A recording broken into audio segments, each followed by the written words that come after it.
surviving the quarter-life crisis, Jennifer Love.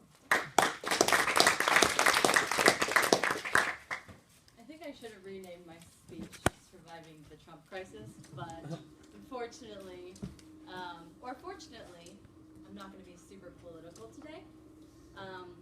So what I really want to talk about is the quarter-life crisis for millennials, right? This is the biggest, or going to be the biggest workforce generation in the workforce. And from what I've experienced, life as we know it is very, very different than what our parents experienced. My parents grew up with the idea that they were meant to meet somebody, get married, have kids, and provide for their family. And it was that simple. And I'm sure, there were other complications with, raising a family and starting their careers.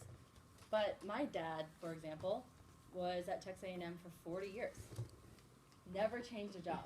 I mean, he literally worked it through retirement. And same with my stepdad. And from what Gallup realized through the most recent 2016 poll was that millennials actually are the least engaged generation in the workforce. And we have polled at a 34.4% engagement rate. And that's insane. Like, that means roughly 70% of all millennials are not really engaged with what they do. And the number one reason is because they lack purpose. So that's really what I'm talking about today. I want to take you through my personal journey in this quarter-life crisis and how I overcame it, and some suggestions on how you can too. So going back to college, I graduated from business school, and I thought that I was immediately going to jump into the corporate world and climb up the corporate ladder and start my career and be very successful. But what I found was the idea of entering corporate America was the least interesting thing on my mind upon graduating.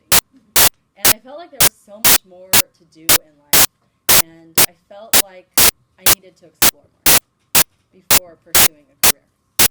So I took some time off, traveled to Europe, and I learned about the world, learned new cultures, met new people, and got a little more insight into what I wanted to do.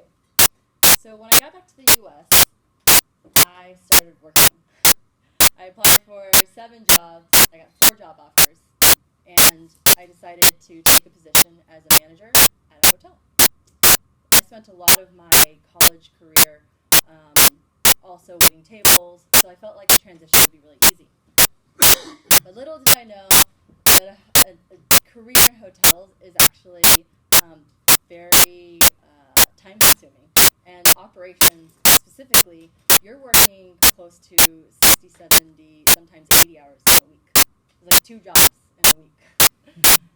So I did this for 5 years. I had 4 promotions and moved from Texas to Hawaii to San Francisco, all through hotels.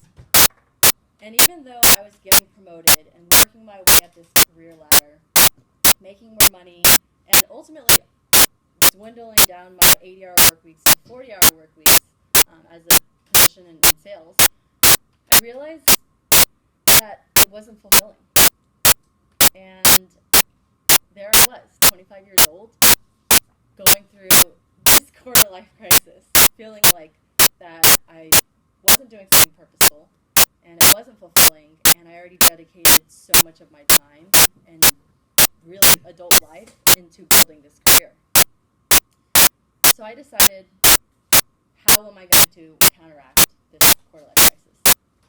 By taking a step back and evaluating my situation and thinking about what it is that I really love, 3 things came to mind. I love traveling, I love creating new experiences, and I love meeting new people. So from there, I realized that hotels, even though it does provide some aspects of what I really enjoy and find interesting, it wasn't enough. So for me, taking a risk by changing my career and really jumping into a completely new section a travel startup. I'm not working with hotels anymore, and my company is really impacting the way that people book travel activities.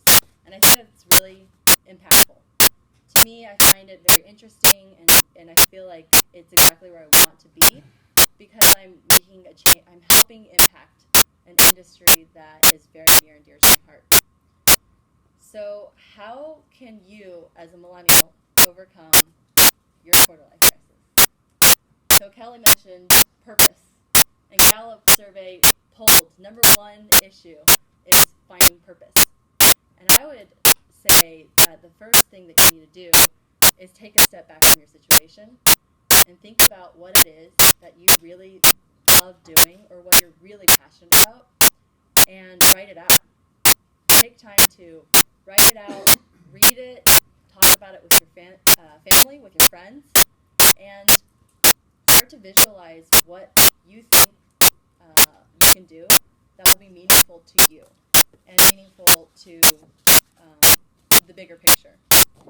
From there, ultimately, there's 3 different ways that you can really go about this, and it's either taking time off from work and traveling. I think actually one of our club members, Lindsay, is taking time off, and she's doing the road trip across the U.S. with her boyfriend. I think it's really awesome. One of my best friends is hiking the PCT, and another one of my friends packed up, and moved to Bali. For me, it was making a career change, and as scary as that was for me to depart from a career that I built up for so long, I think that ultimately taking that risk and being okay with failure and change and finding something that has purpose to you